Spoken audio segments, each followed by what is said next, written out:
Hey everyone, this is Justin Goldsboro with Kansas City IABC, and we're here with David Patrick from High Performance Retail Marketing Group. David just gave an excellent presentation to us today at our June lunch and talked a lot about high performance retail marketing. Imagine that. David, define that for us. Tell us what that means to you. Well, there's three components I see to high performance retail marketing. One is the business strategy, the marketing strategy, and the revenue model is in alignment. And then if it's in alignment, is the marketing driving velocity, driving traffic, driving business? Is it creating demand? And is it tied to the brand strategy?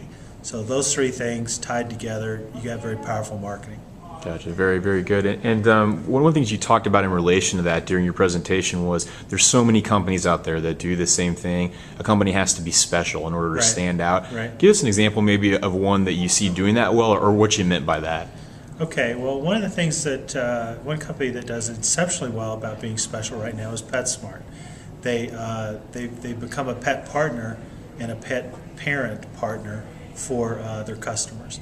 And they've added a lot of services. They do things that help their customers be more effective pet partners through the products that they have, through the services that they have, and they're constantly innovating in this area, and it's very distinguishing. I remember you mentioned as a company like that, when you offer more services, that you can actually get better relationships with your customers. Correct. You're able to track the customers, right. You're able to track their purchase frequency, and quite often when they're buying products and services from you, they're a much more valuable customer, and there's a lot more stickiness. Gotcha. Very good. One other question on kind of the other end of the spectrum, David. A lot of people are probably fans of Starbucks, but we actually talked about some of maybe the negative aspects of what Starbucks has done with their brand from what it was to what it's become. Can you broaden or elaborate on that a little bit for us? Yeah, when Starbucks started, the whole business model was to be a replica of a European cafe where someone could go and enjoy coffee, and it was very experiential, from the sound of the coffee being made to the smell of it to the names of the products to the prices being charged